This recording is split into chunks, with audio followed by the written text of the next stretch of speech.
Let's roll. All right, it's noon. I'm going to call the meeting to order of the Board of Trustees of Myrtue Medical Center.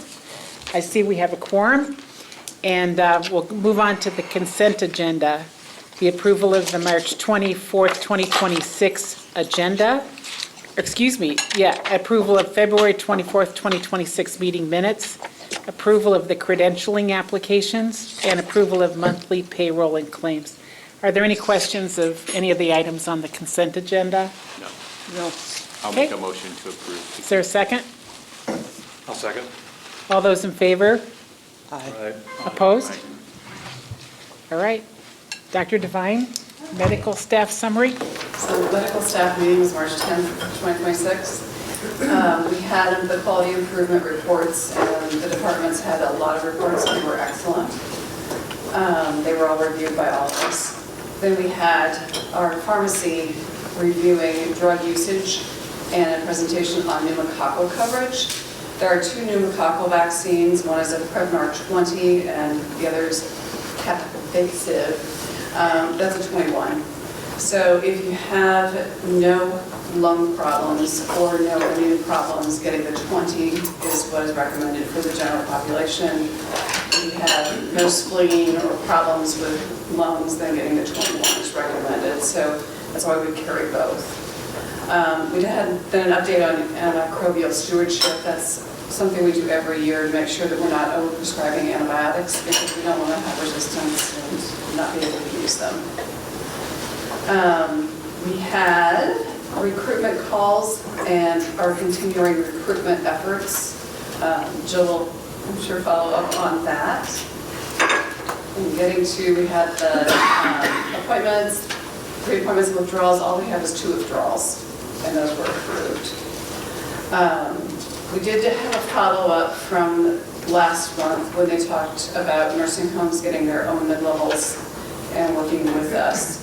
Evidently, Dr. Anderson, when he met with them, although they expressed that they would work with us, that was really not the intent. So the nursing homes have now declined to have that happen because they do want to continue the relationship they have with their primary provider. That's good news. That is good news. It is. Any questions for Dr. Devine? Okay, we're going to move on. I think we have Cheryl Ferry and Nancy Osborne here to report on the Myrtue Medical Center Auxiliary. Thank you. I'm just going to go ahead and just go over the highlights of accomplishments for 2025. As you all know, the Myrtue Medical Center Auxiliary is 100% volunteer-based. We're going to start with growth. Under membership, Nancy Osborne was our lead for our membership committee last year. She followed a good process of welcoming new members, assuring committee chairs were aware of the interest of our new members. Our goal was to increase membership by 20 volunteers last year, and we did meet our goal. We do strive to have the membership information at all the events. That's Nancy, and Linda Quinn was one of the members on our membership team. We do continue also to work with HR. We continue to invite MMC retirees to join through that letter. And we did get 3 out of the 20 new members were former employees of MMC, and 1 was even a spouse of a former employee. So I felt like that was successful, and we'll continue to work with HR on that letter. We did get some ideas from an I Have Zoom meeting last year on recruitment. So we did develop a recruitment card. It's got a QR code on it that if you have someone that you know is interested, we did pass them out to the board members, and it's got a QR code. You can zoom in on it, and it takes you right to the website for Myrtue Medical Center Auxiliary. We also tried for the first time at a membership fair. We did it off campus. That's the picture down below. We didn't have a real big turnout, thanks to Mitch Osborne. He did supply the refreshments, and we did have little May Day baskets there too. But we did gain 3 members that day, and one of our established members did go to lifetime membership. So I felt like all in all it was a success for a first time. Under quality, we do follow the compliance policies of Myrtue Medical Center. All gift shop, skilled care, RSVP volunteers get a background check before they begin, a healthcare assessment every 4 years thereafter, influenza vaccine documentation or waiver signed annually, the COVID vaccine or waiver if requested by employee health. The HIPAA statements are signed annually by that group, and also the board members for the auxiliary follow the same policy. Cheryl Burchett is in charge of the quality or the compliance. She leads the compliance endeavors, and she works with HR, and we are 100% compliant with all that. Our programs are reported in our Volunteer Voice newsletter. The Volunteer Voice newsletter reaches out to all our members, and we have like 260-some members, and 3 times a year is when they get their Volunteer Voice newsletter. It is also available on the MMC website also. Programs are reported at least once. Some are in all the issues, like membership and our scholarship information. Each year we do review and update our MMCA documents and the website. These are things that include the MMCA letters, bylaws, membership brochures, to name some. Now, I am going to put a plug out for our scholarship team. Last year, they got together a few times, really went over how they reviewed the healthcare scholarship selection process, requirements, and related documentation. And anybody involved in that, it was a ton of documentation they revised and went over. They did extensive revisions on those documents. And this was to ensure that the auxiliary was meeting the scholarship standards, and they also made the applications more user-friendly for the people applying. Some years we have a bunch of applicants, and some years we dwindle down to maybe 7. So they wanted to assure that the applicants were able to have a user-friendly program to go to. Carissa Sear was the leader for that, with Linda Quinn, Tina Reichel, and Karen Buehlman. I feel like they deserve a shout out. But nothing gets done in this establishment without administrative secretary. When we update our forms, she gets the work, and so does our marketing department. They really help us out a lot. And we are very in tune and respectful of their time, and I hope that shows. Under people is our employee appreciation events. This is probably one of our funnest events. Since 2022, we increased our membership or employee appreciation to quarterly. Deb Geron leads this endeavor. We continue the tradition of Valentine treats. Last year she did Easter peeps, fall snacks, and Christmas hot chocolate mugs. Each time Deb has a cute saying, and it includes a message of thanks to all the employees. The MMC retirees, if anybody knows some of those people that have helped, they are all MMC retirees. They like to be involved in this. We continue to give positive feedback from the MMC team members. They love their little treats that they get. Proceeding on to, we do try and maximize marketing. We do utilize the marketing department when it's appropriate. To promote the unique boutique gift shop, service projects, scholarships, fundraisers. We are able to advertise on the hall monitor, social media, the local papers, and KNOD. The picture, we do plan and participate in member and board appreciation events. The top picture is the appreciation sponsored by the hospital during hospital week. And we came to breakfast for Chris Cakes. All the volunteers get invited. I felt like last year, this is one table full, but I felt like last year the volunteers really came out to appreciate the appreciators. So I really felt like we took advantage of it. So I was glad to see that. The lower picture is our annual meeting. Last year we had over 60 that came to the annual meeting. It was the second time that the annual meeting was done during the volunteer month of April. We have door prizes, gift certificates, and we do go over some serious stuff too, and what our accomplishments are. The board members at the start of the year, we did gift the board members all an MMCA sweatshirt. Throughout the year we use the Unique Boutique gift certificates to award someone for a job well done. On the you can see where the Shelby County Fair Parade, last year was the third year that we participated in the Shelby County Fair Parade, and we handed out our membership cards to anybody who we could maybe spot that may be interested. We always join in with the MMC team, the staff members, and we help them give out their trinkets also. So it's a fun walk, so you can see the board members that were able to attend that fun event, and we use that for our marketing also. The left-hand lower corner is the Fun China event. We accepted an invitation through marketing to decorate a table at the Shelby County Fun China Luncheon. And Pat Heminger is the brains of the operation there. She decorated with all the stuff that came from the Unique Boutique Gift Shop. So it gave us a chance to market what we have also. And thanks again to marketing for helping us get that done. Our Fall Bazaar is held annually in September. It is our biggest fundraiser. It is a one-day event, but we start planning early in the year. It includes the luncheon, the bake sale, raffles, membership opportunities. We do move the Unique Boutique Gift Shop down there also. Last year we focused on more clothing and food, and it was successful. The members work great together for the successful event,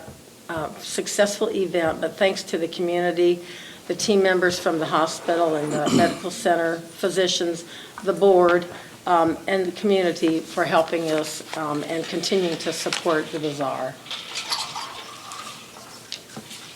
On this service picture, we did donate to Kids Fest. We do a donation to them every 3 years. I think we sponsor it every 3 years here in Harlan. We donated money to Home Health, and they in turn bought some bags that they wanted. They did put the MMCA logo on it, and they said it was a hit, the big kids and little kids, and up there we have a picture of the big kids that enjoyed it. So on the right, we have our auction concessions. We did 4 of them last year. We usually make a goal of 3 to 4, but we were able to get 4 done last year. Osborne Auctioneering tries to get us what he calls the good ones. So that does help supplement our income. It was led last year by Deb Morgan. The auction funds supplement money that we give back to the MMC departments and for the scholarships. Our newborn caps and afghans, those are gifts crocheted and knitted by members. It's led by Loretta Harder. She is on the picture with Michelle Munson, the manager of OB. She coordinates the delivery of these gifts to the nursery and the OB department.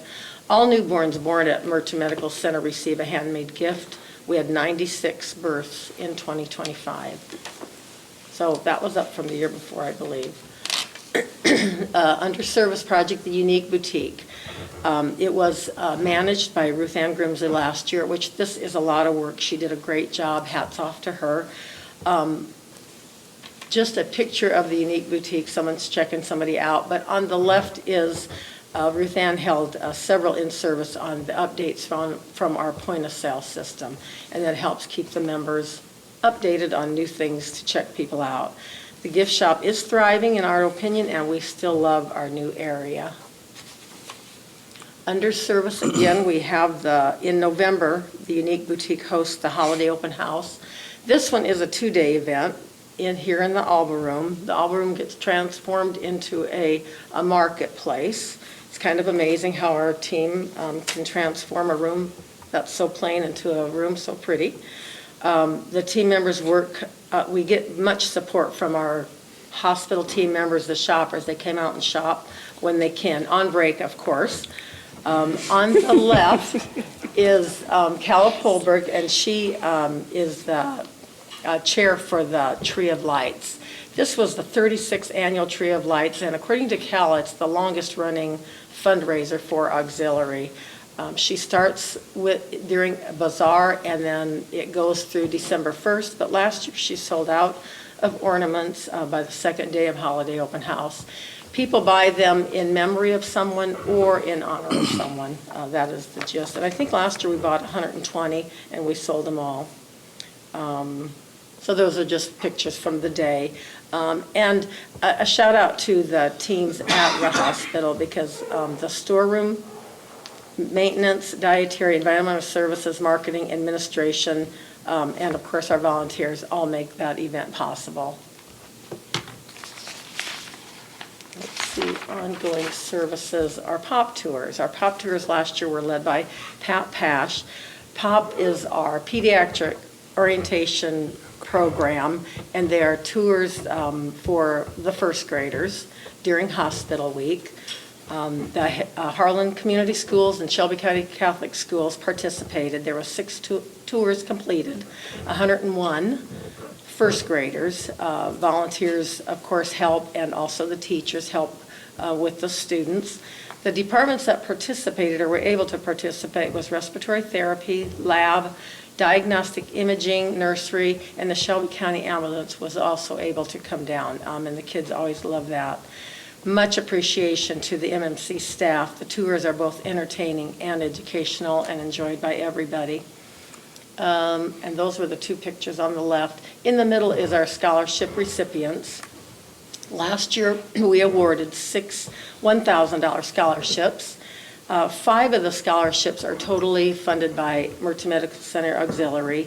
1 is monies that we've received through Donna Fay Highbury Scholarship, but we do supplement to boost it to the $1,000, so it's a shared Donna Fay Highbury MMCA scholarship, but we were able to give that as a $1,000 scholarship also. The picture down below is awards night. You can't see it very good, but Linda Quinn accepted the honors to give out the awards on awards night. What funds most of our scholarships is our Bakeless Bake Sale, which goes on now in the spring. All the members receive an envelope in their first Volunteer Voice of the Year asking for donations in that way. So, oops, I forgot Linda. Linda, on the corner there, she is our skilled visits chairperson. Skilled visits are coordinated through utilization review. They continue to have a positive impact on the patients visited. And we are thankful for you, our staff, for working with us on that, because it is a coordinated effort. Some days we might not have skilled patients, but lately we've had a few. So it's been rewarding for both the person visiting and the patient. RSVP program, the Retired Senior Volunteer Program, we've been doing this since 2023, I believe. We give free transportation to local appointments served by the medical center, and Auxiliary collaborates with Patient Access, HR, to ensure driver recruitment. The program is actually led by HR. Joan Chamberlain, that's her picture there, she leads the driver recruitment from members of the membership. We did hold a consistent number of drivers last year also, which was very good. We continue to be a service interest to the new members that come on board.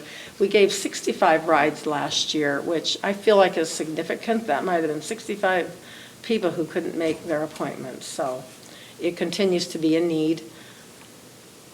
So at the end of all of that, we were able to donate back to the hospital, or to the departments rather, $30,000, plus Kids Fest, the $550 we donated to Home Health, which in turn gave to to the Kids Fest. Ta-da, this is our 2026 board. We are minus 4 people on that board. It was a traveling month. But 2026 is in good hands in our leadership, Nancy Osborne. So everybody welcome Nancy. So, is there any questions? Thank you. It's remarkable, all that you do as volunteers. It really is remarkable. Thank you. Thank you for your support. Well, Thank you. thank you for your support. It's So phenomenal. everybody got one. Oh, everybody got one. Okay. Do you know what Give it to do? someone you might Give it to know someone that you know. needs to be a member. Yeah, okay. Thank you. Thank so you much. very Thank much. you. Thank you. Appreciate it. Thanks. Thank you. Okay, and we're going to defer the quality improvement report. So we'll go on to the administrative reports. Nicole, do you want to give us your report? Sure. We continue to work through some construction in the outpatient area and med-surg area at this time, so looking forward to that coming to an end in the near future and being able to utilize the new beautiful space. This week, Wednesday and next Wednesday, we're holding our annual nursing competency days. So that's an annual thing that we do and then we have about 10 different things we do. Pharmacy training is definitely one of them that we have to do every year per regulations.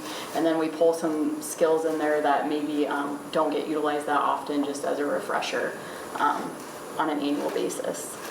And we're working on Nurses Week planning, so the beginning of May we'll hold Nurses Week again, and we're all kind of working on that together. And then lastly, Jenny Lefebvre, our ED director, is working on our trauma recertification. So all of that paperwork is due May 1st.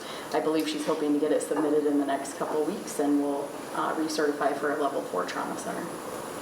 That's great. Any questions for Nicole? Okay, we'll move on. Kim? All right, so construction continues for us also in the RHC. Everybody's currently using the new space, and renovations continue in the existing clinic, first and second floors. So that's going good. I just wanted to share kind of some of the activities that have been happening here most recently with the Employee Engagement Committee. This is comprised of several people all throughout the hospital, but it was Employee Appreciation Week, March 2nd through the 6th. Every day during that week, they did provide drawings, giveaways that include Coffee Girl gift certificates, car wash tokens, and then themed baskets throughout the week on each day. Staff were very appreciative of that. And then it was also an employee meal. That was a taco bar one day out of that week.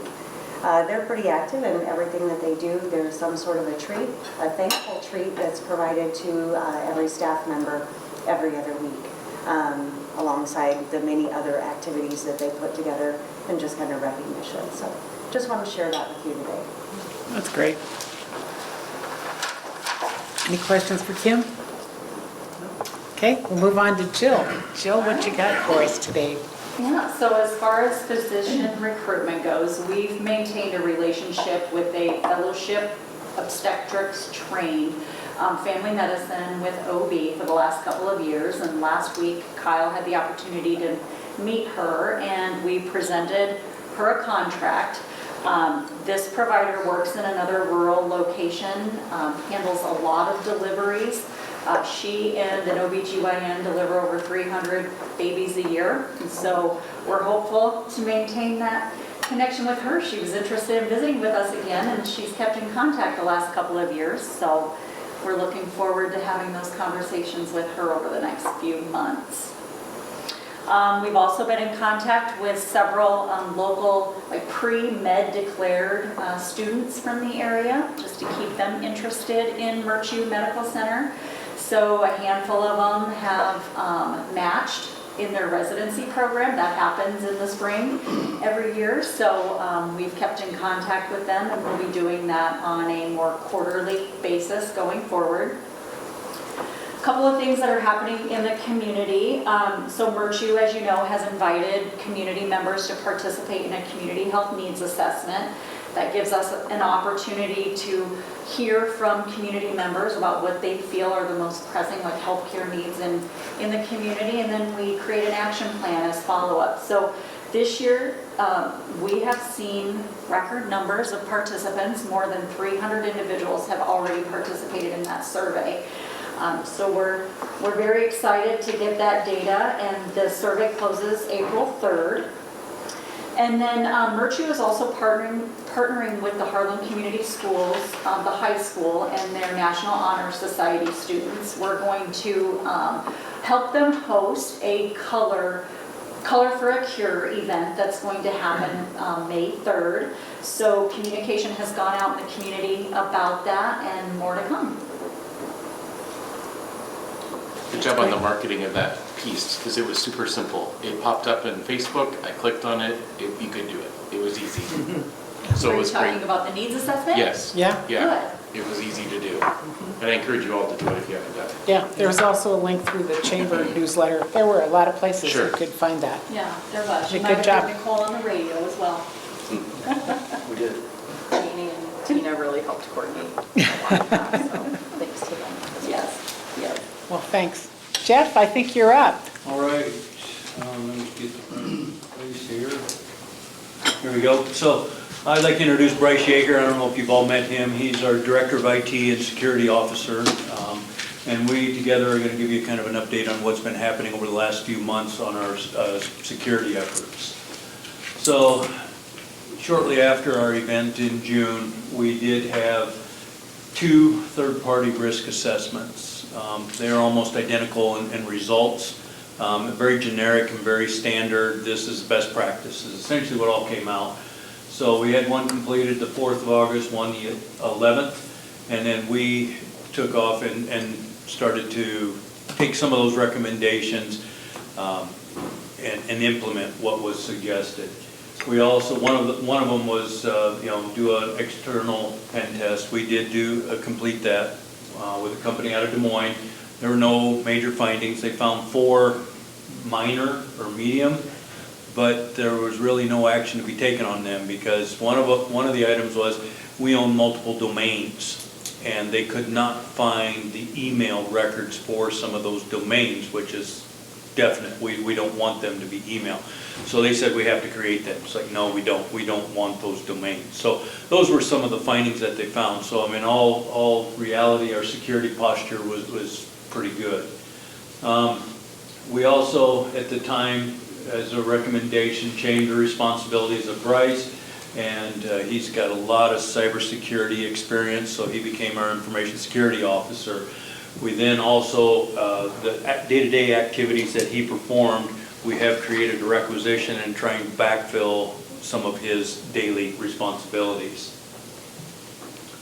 Some of the hardware we updated, replaced the remote access switch. So now it's a new process to gain remote access in from the outside. Updated that hardware. It ties directly in with our firewall, so we have two levels of security there. We replaced the wireless network. Again, ties in with our firewall, increased security measures, tightened access. So good update there. Plus, at the same time, I think just recently that hardware became unsupported. So we had to replace that. So that was in the works before our event. But it was updated in early July and it's been a pretty good system so far. We also are creating a vault which we will store all that PHI, all that sensitive information, credit card information, PHI, PII, anything along that lines. That will have elevated security on it, so you have to have multi-factor to even gain access to the file. So that the hardware's up and running and we are testing. Some of the other on the systems, we implemented an MDR and XDR, which is a detection and response systems. That is a combination of a third party and artificial intelligence. So our AI will identify something, the third party will put physical eyes on it to validate, is it a risk, isn't it, and make the appropriate adjustments after that. They can shut down ports if they do find an issue and take some initial remediation, and then they notify us within a couple minutes that we can continue and work with them to any type of resolution. That's a third-party agreement? Yes. With someone? Yeah, I Yep. was just going to ask that. Yeah. Yep, that is a third party. So they are 24/7. They have staff at a computer, at a desk, 24 hours a day, and they get alerted of a potential situation. They physically investigate that and then notify out. So they have the authority to make initial adjustments and then collaborate with us, inform us what they did and why they did it. And to date, I think we've only had one port automatically shut down. So pretty good results there. We also have a SEAM, which is log management, event management, that we implemented. We did have one, but it was only for internal, a certain set of servers. This one has expanded. It actually brings in all of the desktop, laptop logs and analyzes those also. So we had jumped on that right away. Good results on that. Have a vulnerability management solution. which goes and identifies, runs through every system that we've got. Is it up to date? Are there patches that need to be applied? What are the transactions that need to occur to secure that system? I think we're running pretty much on a 0 level now. We did have a bunch to initially on laptops to get caught up because they weren't connected as frequent to the network as everything else. So we have forced people to bring them in, and they are all updating current. One of the other systems we implemented is the user account audits. So have the accounts been used in X amount of time? What kind of activity is going on with them? So it identifies, maybe some stale accounts we don't need anymore. If they do need them, why adjust security around them and so on. Patch management. We did have automatic updates on Microsoft, but the patch all the third-party applications we had to do manually. So this patch management solution will do not only Microsoft, but all of the third-party and automatically apply those patches when they become available. I believe daily it goes out, queries all the systems, looks at what patches to bring in, and then creates a package and pushes them out to each of the machines. So it's much more timely. So been a good addition there. We expand our multi-factor. Any system that comes in, we evaluate if it has access to remote access to it. They're guaranteed it will have multi-factor authentication to it. So you have to have 2 forms of ID to get into it. Dark web monitoring, I'll have Bryce explain a little more on that. So typical dark web monitoring doesn't really dive deep enough into the dark web to identify information. So I designed a system that would actually dig in deeper as if I'm hacking into something. So it will follow my game plan for when I'm doing pen testing and actually pull out data from the deep dark web and all the intranets, and then puts it all into a nice little report card for me so that I can monitor the dark web as if I'm a malicious actor. So good addition there, and luckily we have not found much on the dark web. So that's good news. What are you for us. searching for? Anything and everything. So I'm looking for any type of conversation that's happening. So in any chats or anything like that that mentions our name, it will actually grab that chat, show me where it's at and the context of the conversation if I want to investigate it further. On top of that, I also monitor all the hospitals in the area and across the state, Iowa and Nebraska, to see if there's any upticks in conversations for those facilities and if any of their credentials are being exposed on the dark web. That gives me some insight as to what may potentially be coming to the area, or I can see a pattern to see if it's starting to strategically hit us. It's interesting, they on the news the other day, they were mentioning that this is the area that they're going to focus on, mostly individuals in private sector and hospitals as well. Correct. That's where the increased activities come from. Yeah, hospitals have been a target for quite some time, especially since the beginning of COVID. If they had breached some of hospital during that COVID activity, they were stressed already, and to add that additional stress on, they were almost guaranteed to get their ransom. So it comes and goes. We know the University of Iowa is a large target also, so we kind of monitor them. And they supply you with their testing results of what's happened with their system? Since we're part of that? At a high level generic, they do. They don't get down into the detail. 2 years ago, I believe it was, we did a joint security exercise with them for pen testing. We actually had their vendor for security come and evaluate all of our systems. I can't think of the name of them off the top of my head. But they looked at our physical security, our network security, remote access, everything. Anything they found, we went through on a weekly basis, and they presented their findings both for us and for the university. And one of the kind of big, and then Zach first, he's their CISO, and myself, we have presented the findings, I think 4 times.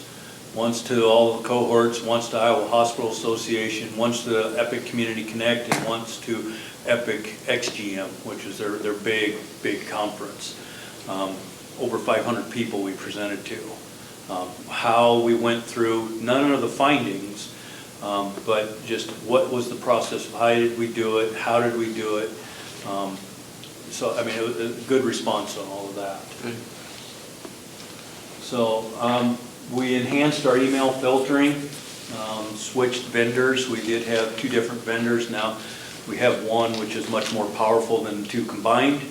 And it also included an expanded business email compromise filtering. So we get another vendor gets compromised, their email system, we can also filter on that.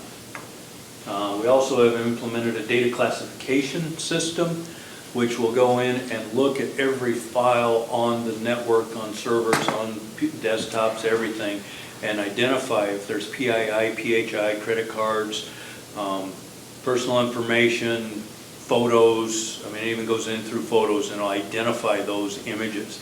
It also has the process that if it does find PII, it will quarantine them to the vault and then notify the owner of that file that, hey, you need to click here, validate this is real, that it is PII, PHI, and then it will be on the vault, and the only way to get to it is through multi-factor authentication. One of the other suggestions is migrate to Office 365. It's been on our project list for probably 3 years or more. Microsoft is forcing everybody to transition. So we actually started a year ago with a level of licensing called an E5 for all of the IT staff to get onto 365. It has enhanced security functions that we can look throughout the network to find any anomalies and opportunities to improve. So we've been running that for about a year and a half now. We have been migrating, or starting to migrate over the last few months, all of the mailboxes. We were hoping to be done at the end of January. However, the security around the cloud didn't meet what we wanted, and mainly Bryce what he wanted, and so it took some extra time to enhance and tighten that security in the cloud. One of the other items in the recommendation is to evaluate all of the different records associated with email. That's all been completed. That was done long before we started even considering transitioning to 365. Also, that is, once we get onto 365, they have an option to do a cloud assessment, so we will be participating in that once everybody has transitioned. We also want to do an internal penetration test. We do those. Bryce performs those on a weekly, bi-weekly, whenever we have time. And you know, I force him to work at home for a day to come back with the results the next day. And so that's been a very good relationship there. Bryce also built a vendor scorecard. I'll let him explain a little more on that too. So vendors, as you've seen in recent news events, are getting hit a lot. So we have a lot of vendors that come through here. Part of the task is figuring out all the vendors that we actually interact with. So when they experience a compromise of some sort, we're alerted as quickly as possible. The other thing that it also does is we can punch in a vendor if we're vetting them, or any vendor that we're using right now, and I set it up to provide a grade in the end based off of any OCR rulings or acknowledgement of compromise. It does a gentle inquiry into all their websites and subdomains that they have that are public, and then it'll kick back and tell me what's wrong with those particular locations, which contributes to their scoring, which in the end, it will give me a grade of A to F. If it's a D or an F, then it's somebody we need to look at a little bit closer to make sure they have the proper paperwork in order, proper certifications, and make sure that their security posture is solid at that point. So, and as we mentioned, Bryce does do all the vendor compromise monitoring across the country. And we have had several of our partners be hacked, be compromised, pay ransoms and such. So we want to know sooner rather than later so we can take the appropriate steps to secure our system from theirs. Because generally, the process is usually, you find out quite a while after they've been in your systems, and then once the forensics and everything, and they get to notifying, it's several months after the fact. So this way, Bryce is monitoring a lot of the dark web that says, hey, this person got hacked and they're in negotiations, so we know a lot sooner than waiting for the vendor to actually tell us. Do you find many of your vendors, since you started this program, do you find many of them have fallen in that category of your DNF? Yeah, they definitely, there's quite a few that are surprising, but a lot of them are the bigger names. They're large and have many different subsidiaries and things like that, so they do often score lower than I expected. So then I dig in a little more. We have meetings to see if I can acquire some of their pen testing results or see their certifications a little closer, maybe talk to their security team to have them explain why I'm seeing a grading level at this, and then I provide the evidence and then get the response back. So that has been really well taken by our vendors too, because it's a high-level free pen test, and it highlights some of the concerns that we have and other of their clients are going to have. So they're a little surprised, but take it pretty well. A couple of the things that are coming up that we have yet to do, phishing campaigns. Phishing is huge. We have some ideas on that, but just hadn't come up in the top priorities of everything that we're doing. One of the other is instead of having multi-factor authentication, go with complete passwordless. So what that is you enter your U credentials, and then you have a push notification to a device you own. You press the push, the acknowledge on your phone, and then you're in the system. That's what we use. That's what we use at the bank. That's what we use. Yeah. So a lot of people are headed that way, and we have intentions to get there too. The other is, do we investigate any certifications such as High Trust, SRA, SOC certifications? A lot of effort is involved in those and a lot of effort to maintain, but is that something we as a hospital, a small hospital, really need to acquire? So we'll be investigating that, and they're great certification to have, but at our level, is it appropriate? So with that, any questions? You guys did a lot of good work here on the cybersecurity program. I like what I'm seeing. Is there anything on education, staff education for emails and just telling them to don't click on this, it went out, call? Yep. As part of the 365 migration, we had held a session that was recorded, had about 80 people attended. Not that many, but good turnout. Yeah, this room was full. Recorded that education, then we didn't really like how it turned out. They're redoing that training. So yeah, we're going to be going through training everybody on 365. At the LDI coming up in 2 or 3 weeks, we're presenting some tips and tricks on 365 to move forward. That phishing campaign, if you fall for the phishing, it takes you to an education. So there will be a lot of education. And I mean, anymore now, Bryce and I have a hard time identifying an email that is a phishing attempt, because they use the artificial intelligence and just say, hey, create me an email that is a phishing attempt for this. And it used to be that you could tell all the grammar and the typos and everything, and now they're just perfect.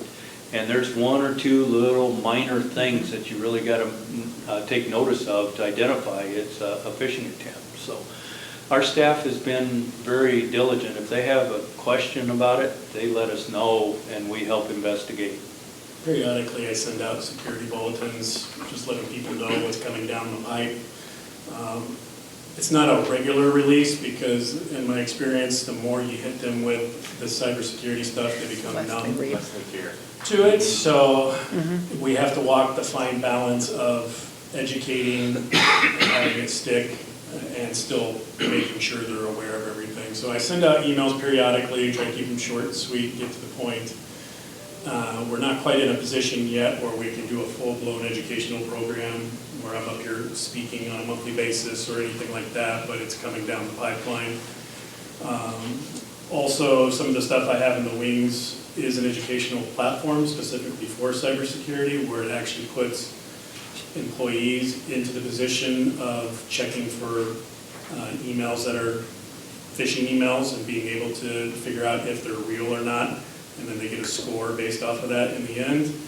In my experience there, if it's a game and they can get high points, it's something that people run back and are proud that they have a high score, and they'll talk about it more and kind of spread it around that way. So not only phishing emails, but even other security-aligned things that, you know, a normal SOC analyst would be dealing with. People like to see behind the curtain a little bit, or give them demonstrations on how I get into facilities and things like that. It catches their attention, and then I can turn around and hit them with something educational that'll stick at that point, and usually have their attention at that point. So it's coming. It's just some things that still button up before we can shift gears and concentrate on education on a regular basis. Any other questions for Jeff or Bryce? Really appreciate what you're doing, because that's obviously a big concern from the board. It is, you know, in all of our endeavors these days, so Yeah, we appreciate are. it. We are and will always be a high-value target just because of the data that we hold, and then the urgency of which we operate. So we're always going to be a target, but as long as we treat it as an operational, across the board, all departments sharing the cybersecurity risk, then you have the buy-in from all the departments.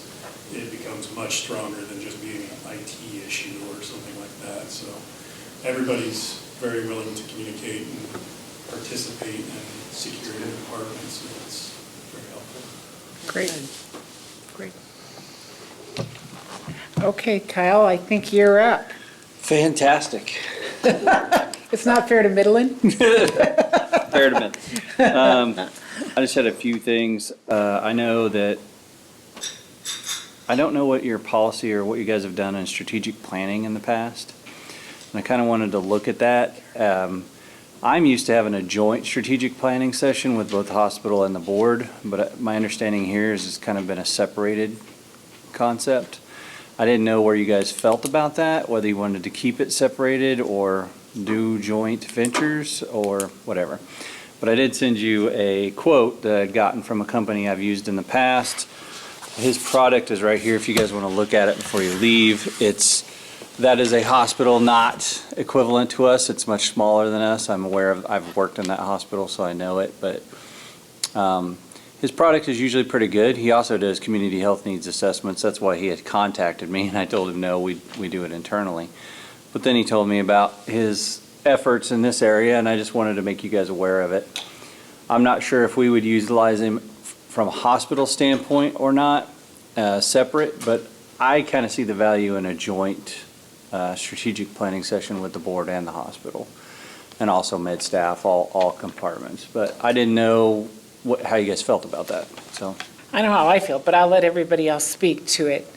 I just think more collaboration is better. I mean, separate, joined as a team is a lot better than having stuff separated, so I would be in favor of a joint participation. I would support joint. Okay. I would too. I love to hear what they got to say. Yeah. And we don't hear it, and that's a really good place to hear it. Yeah. Well, I think it's good. I mean, we're going to have separated goals, of course. You're going to end up with 5, say, board goals, 5 hospital board or goals, but they can mirror each other, right? Our goal can be supported by yours or whatnot. And that's Karen, kind of what I'm used Do you want to speak to it? I didn't give you a chance. I don't know what it looks like to do joint, because obviously we have to operate this place. Sure. We've not done together because that just hasn't been part of the practical We did performance of things together. 10 years ago, maybe we did a joint one. I was If you're talking about on-site in Omaha, yeah, it's probably been at least 10 years. I don't remember that, but we may have it. I went to one in Omaha, Right. and I was part of the other board for the medical clinic.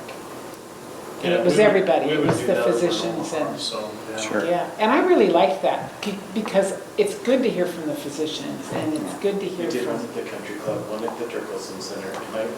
But that was separate. I mean, that was medical staff, or it was, I mean, I don't think we've ever had everybody together for anything. The med staff and department. I remember No, the have not country had club them for together. sure. Because I had the medical staff there, you know that. Yeah, medical staff. And then the other group was at the Turkelson Center. Yep. Not to get too far into the weeds, but I don't anticipate it being, say, the entire medical staff, more so med exec, representatives from each, like they would be asked to say, have meetings to bring concerns or gather concerns that they would bring to the strategic planning sessions. So it'd be more representatives than it would be the entire staff or the entire admin team. But I think, at least my understanding from our board group, is that we would like to all be present. I I mean, was just gonna ask if we could because, all be here. yeah, because there's a. No, you guys, Yeah, I get right. that, but I'm just saying Right. the entire hospital would Right, not be. understood. Yeah. Yeah. So what time of year do you guys usually do your strategic planning sessions? It was April a year ago, right? Those of you who were there, Christie? So we are approaching, I mean, the new fiscal year, so it would make sense to maybe do one this summer. If you Yes. guys are in favor of that, I will work towards maybe setting or working towards that. And I am cheap on one front. I don't think you need to go to a big fancy place to do it. I mean, the Obel Room to me works. I mean, Yeah, it's fine. it's not really necessary. We're very portable. So, okay. All right, well then I will work towards that. Before you move on from that. Go ahead. So those of you who were there last April, so discussion amongst the admin team on how those goals were divided out, and then there were subcommittees for each one. Do you guys have anything to share on those? Because I know that wasn't something very communicated with Kyle before he left, No. but can you guys give some insight into that? Christie, Jeff, you two? Well, I think, were we gonna have that on our agenda for the admin team meeting to compile everything that has been accomplished in the last year and then bring it to? I mean, you did a huge amount of work through like October last fall. Right. So Yep. carrying that forward still seems to be what came out of last April, and seems that there was a great deal of value for the amount of time that got put into that by the different people who were on those committees, so. Well, I think anything we do is gonna have to look at what was done. I mean, you're gonna have to pull those goals forward into the new meeting, talk about what happened and what goals need to be continued. I mean, that's all part of that conversation, so. Does any of that still exist, Ruth? You've got all that data. Super. So I think the next step will be an internal meeting in the hospital, how we wanna move forward with that. We'll look at this vendor, I mean, and what we've done in the past. I know, Terry, I think you've led some of those. I mean, it doesn't matter to me.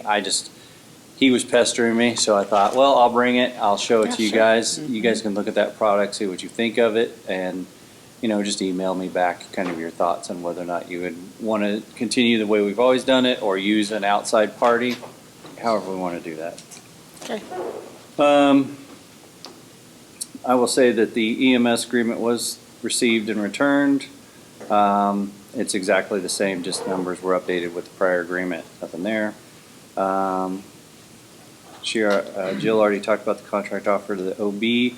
I will say that the Myrtue improvement team, last I checked with Ruth, what did we have, 23, more than 20 Around 30 people have been. recommended. So we're at the step to now sort it down, Yeah. and then we'll get that underway. And that's pretty much all I had. That was the one you sent us the email Okay. on. Okay, Yeah, improvement so the team. Myrtue, okay, it's, thank you. right, so we get a project together, the managers recommend people for it, admin team selects it down. Okay, yep, Yep. Can I ask a question on this recruitment? yes. How long is your offer out? Is it like, are you expecting to hear back in a month or? On which team, sorry? The contract, no, the contract contract that you for offered. your- Oh, we asked to reconnect with her in a week, Okay, and we met with her last Thursday. But she is the individual who's going through the immigration process. So we're not expecting, we wanted to get something in her hands to tell her we're serious yep. and this is, an offer. And it may take us months to get there, but if she accepts it now, we're willing to wait for her to get through that immigration process. I just didn't know your timetable on it. That was. Yeah, timetable is kind of dependent on just her. Okay. Yeah, Okay. Great. that's all I had. All right, well, thanks, Kyle, appreciate it. Christie?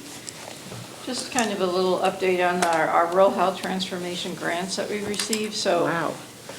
our HHS has to issue us a contract basically that we have to sign off on that says we agree to all the requirements and stuff.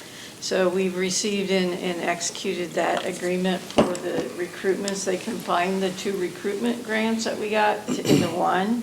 And then we did just get the COE, the Center of Excellence for OB. So now we can start implementing those grants and start using them. I'll talk about the MRI one in just a minute. So, but that is still in the process, and they're moving ahead. They have issued applications for more grants, and we're looking into one of those. But it's basically another recruitment. They've increased the levels of different areas that you can go to, and you can now request a recruitment grant for rad tech, which is what we need to run an MRI. So we're going to go ahead and apply for that one and see if we can help with that process too. Financial reports for February. So this is for the 8 months February, ended February 28th of this year and last year. So outpatient visits were at 4,927 this year, 4,854 last year. Year to date, we're up 1.8%, over 41,000 outpatient visits. Emergency room visits, we were at 492, which is quite a bit higher than the 423 last year. We're up 7.1% increase in visits in our ED to 4,131 so far. Surgical room procedures, surgical procedures were 137 compared to 102 last year. We're up 19.1% in our number of surgicals. We're over 1,080 compared to 907. Good increase there. Physician clinic visits, 3,495 this year, 3,455 last year. We're down roughly about 600 there. 650, so we're down 2.2%. Mental health visits, we had 1,091 compared to 1,218 last year, so we're at 9,200 compared to almost 9,400, so we're down 2.1%. We did see an increase in our swing bed, basically in all of our inpatient daily census. We were at 9.96 patients per month in February, which is the highest we've been for a while. 7.23 patients per day last year. Year to date, we're at 7.06 compared to 7.32, so we're down 3.6%. Births, we had 10 this year, 10 last year. We're at 74 compared to 76. It sounds like we have quite a substantial number of births coming before the end of our fiscal year, so that will be really nice to see. From our net operating, we had $5.4 million in revenues, $5.3 million in expenses, $250,000 roughly in non-operating income. So we were at $386,283 for February of this year compared to $568,586 last year. A little bit of that difference is we're struggling still a little bit with our software for home health and hospice. We've had some change of staff. Software is going to come to end of life here. Just not sure it's 100% accounted for there. And we've also been experiencing some delays in processing of our 340B reimbursements. So kind of probably we'll have some adjustments. We'll see some revenues catch up here in the next few months. So year to date, our operating revenues are up 11.1%. Operating expenses are up 8.7%. Our non-operating net income is down 37%, mostly because of interest income versus interest expense for debt. Bottom line is we're at $4.1 million so far for 8 months this year compared to $3.6 million last year. We're up 14.8%. We're still doing our comparison. Sorry, did you have a question? I had a question on your surgical visits. Are we seeing an increased number based on our new robotic system, or where is that increase coming from? I would say you could say yes to that, but also we've had a full-time surgeon here consistently, and that's probably where Where it's that coming, number, yeah. just in general. Yeah, but I mean, Okay. I'm sure you saw on social media, we did do our 100th case within a year of having the robot, so really it is being utilized quite often. Good. Yeah. And those are favorable comments coming from people Yes. that have them? Yeah. That's good, thank you. Any other questions? Maybe a follow-up with that. I mean, I don't know, somebody could talk on that at some point. I think that might be interesting to the It would be board. really interesting. Just to follow up on the robotic system, surgery system that we've installed. Yeah, and if you guys have any specifics you want to know about the robot or things like that, just let us know and we can put that in there as well.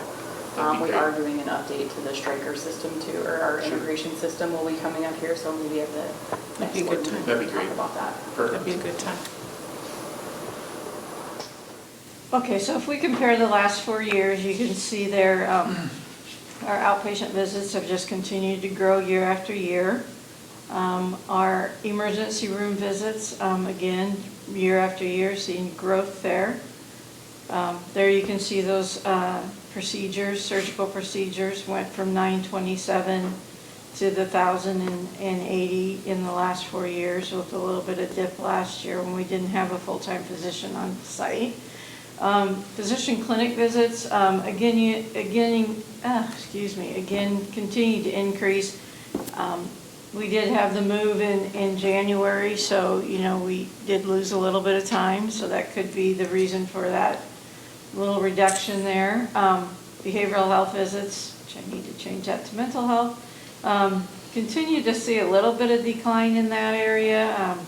I think we're getting pretty well staffed up to where we're full staffed again, so hopefully we'll be able to see an increase in that. We haven't been able to do group sessions since they moved, so that facility upgrade has happened here so that we can start having those again. So they will be in the basement, or in the downstairs across from the lab is where our group sessions will be.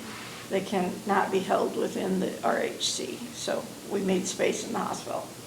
Average daily census there, you can see we've gone from 9.35 in '23 to 7.06 this year.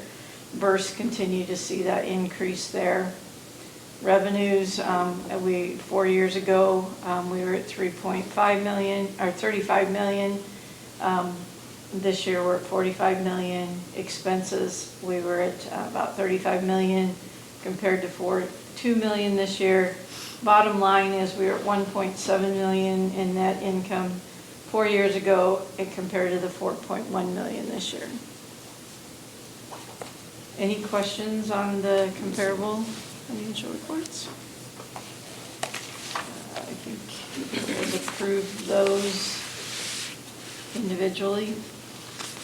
I have 3 action items here, so I suppose this one needs approval. Okay, so we're considering the approval of the February 2026 financial statements. Is there a motion? I'll second. Jim, Tim, all those in favor? Terry? Aye. Okay. Anybody opposed? All right. You're opposed? No, did I? Oh, all right, I just Aye. wanted to be sure. All right. So you want to go ahead with the MRI equipment, Christine? Okay, so this is kind of a little unique. We're going to bring the approval of the MRI, excuse me, did we have the MRI on here, Ruth? No. Oh, sorry. It's in the packet. It's in the packet. Okay, so you have the proposal for the purchase of the MRI, which is one of the Rural Health Transformation grants that we got for the equipment and for some training and some minor adaptations of our current facility to tie into the new facility. It will not cover the new facility. So Carrie and I had gone through in the quality, it's advanced technology and imaging quality, in-house trained staff. Services, we'd be in-house unit, so no longer needing to go outside to a mobile unit. Easier access to the patient in emergent situations. Increased access to the MRI services for patients, including inpatient ER and outpatient. Our providers have been asking for an MRI for several years. Tying into the grant, there are options that we are getting on our MRI that will improve cancer diagnosis and monitoring capability of advancement of those cancer diagnoses, added diagnostic resources for related to cancer and stroke that MRIs are used for, that having one on site would give us better access to that, and decreases in patients seeking services due to unavailability of the mobile unit. The staff, Carrie Sonderman, Department Director, went to 3 different sites, looked at MRI equipment for Canon, GE, and Siemens. Carrie is set on that she would like to recommend the Siemens vendor based on the quality of the equipment, the lower bid, and the positive experience for services that we've had with Siemens equipment in the past. So the purchase of that MRI unit is a 1.5T open bore MRI system. It was at $1,498,132, which is basically just a slightly higher than what we asked for in the grant, but the grant, the state has indicated a lot of flexibility, so we'll just move funds around there. There is an additional piece of equipment, a contrast injector for $45,000 that we're gonna have to purchase to go along with that. The service agreement on this for 7 years at 4-hour service response for the total, it's a total of $946,000. We will want to have a service agreement on there in the time frame that we're looking at to get everything done to meet the grant requirements. She hasn't gotten a response from Siemens yet for a quote on a 24-hour service, so they would be here within 24 hours. And that will be considered a bit lower, but we haven't gotten that yet. So I'm putting the maximum on there that it would be, but hopefully it is considerably lower than that. And if we have any concerns with it not being, we'll negotiate that. And as I said before, this is a little bit odd, but our grant says that we have to have this installed and operational by September of 2027. We know what equipment we want. We want to make sure that the facility plans continue to move forward.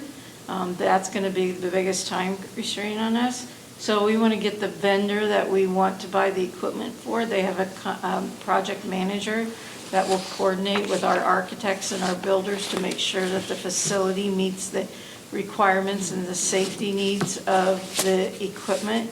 So we have not gotten the contract with the state yet on that grant, and they will not commit to an exact time frame. So I guess what we're asking for the board is that we would approve the recommendation to purchase the Siemens equipment for the $1,498,132 once we have that signed agreement with the state, because it may come tomorrow, it may come next week, but we really need to keep this coordination with the facility architect and the construction company so we can get this done in time. Do they think they can get that date? Pardon? As long as we keep them moving. It's gonna be tight. So for this space where the waves are part of the concern in the construction there, does this machine work with this physically? Are these dampened somehow with this machine better than another product that would be potentially purchased? Pretty much, you looked at the spec, they're The pretty so-called radiation that comes out, yeah. Original design was to have the actual device up close to the wall where the waiting room is. We have since moved it closer to the utility plant rather than closer to people.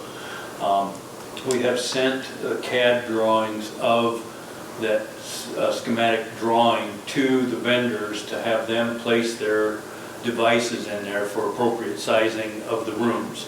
So yeah, and I'm sure there'll be some lead lining, sheetrock on that. So it'll be a minimal exposure outside of the room, but we'll still have all the precautions as people are walking close. My question was just, does this machine give us any advantages for the tight constraints that are there?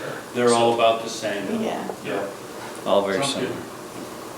No question on the machine. Is this open bore the same as wide bore, or is this an open concept that, is it not a tunnel, or is it a wide bore, or what is this? It is not an open MRI, if that's your Correct. question. Okay. It does say open bore, but it just means like a wide bore. So it's wide bore. We opted to just go with a regular wide bore. Imaging quality is much better with that versus an open. So there are a lot of people that need an open MRI, and they may still have to go outside of here to have that, like if they're claustrophobic or things like that. But this wide bore gives you much better images than an open. Is there more room in it though than our old one? Yeah, you're gonna feel like there's so much more room because you're in an open room on the table versus you're still gonna go into a tube of sorts. It's just gonna feel much more open because you have this large room around you. So we really, we will continue to evaluate the service agreement. But you're not looking for the approval of that yet? Where you are? Well, we usually have to do them at the same time. Okay. I can tell you, we won't be doing a service agreement for $946,000. That's a little insane. I guess I would say not to exceed that, but definitely I would venture to look at that as maybe half that. Yeah, if we're looking at from a 4-hour to a 24-hour, I would see that dramatically dropping from that price point. But again, I don't have the numbers to tell you for sure. Sure. I don't want us to, if we get that contract tomorrow or next week, we can't wait another month in order to get that involved. We knew what equipment she wanted, and we know what the price of the equipment is. And we had some time to negotiate that. I don't know. Carrie wasn't able to be here today, so I assume she would get that contract pretty soon too. I'll make a motion to approve the 1.498132 to purchase the open bore machine. What's the service agreement not to With exceed? service agreement not to exceed 946. Okay. Try to hard. There's a motion and a second. All those in favor? Aye. Aye. Opposed? Thank you, Jen. Okay, Good luck. thanks. Yeah. Yeah. So what happens if they don't get it? Then what? That's my fear. If they don't get it September done, 27th. You talking about Murray not Yeah. hitting? Can they pick up the tab? 'Cause Well, I- as it's been stated to them, if we don't get paid, you don't get paid. That's what I have said in meetings. However, they're gonna have to hit that date. The problem is if we went out to another company and we did not do this as a expansion of our current, You won't make Right. it. yeah, we wouldn't make it at all. No, sure. So this is our option. Okay. The Right. construction is estimated to be in 8 months. So we've got a year from September, so there's almost 20 months left. But we still have 2 or 3 months of design yet. So, Yeah. Get cracking. Okay. so the. Money, Christie. What's Yeah. next? So when we originally went had a public hearing and the board approved funding for the Rural Health Clinic expansion project, Rural Health Clinic outpatient and med-surg, we had gotten approval and done all of the work to get approval for $12 million in total. There are some regulations around tax exemption and bank qualified loans. At any calendar year, you can only get $10 million to still have that advantage for the bank to get a lower rate. So we did the $10 million at that point. We're getting to the end here, and so we needed to do another resolution for approving the tax certificate on the final remaining $2 million, and also a consideration of the resolution to enter into a loan agreement with Mid-States Bank for the final $2 million for issue in 2026, because the previous issue was in 2025. So this is a two-part issue that we wanted to make sure that we could get the lowest interest rate, so we wanted to take advantage of the bank qualifications. So Allers from Des Moines drew up all of the information that the legal documents, and will have walked us through the procedure that we need to go through to get this approved. I'm going to abstain from the vote because we participate in the loan, so I'm out. Well, it's a concern because I have to abstain also. I do too, so And it's so going do to you. be So we Terry. actually. This $2 But that's million not- loan is only with Mid-States. It did not go out to everyone else. It's not being participated. It's not participated in Okay. anything else. Then I'm not going to abstain. And then we're good. Then you're good? Because of the smaller amount of this loan, and we got a heck of a good interest rate on it to just leave this one with Mid-States. And Okay. I'll make the motion for whatever Christie was recommending. To approve the resolution. I would Authorize second funds. Jan's, whatever Christie was recommending. Yeah, whatever, I agree with what Christie said. Do we need to do a roll call vote for that resolution? I don't think so. There wasn't any indication of that anywhere. Okay. All those in favor? Aye. Opposed? All right. I'm sure Ruth has documents for some Sure. people to sign, so. Okay.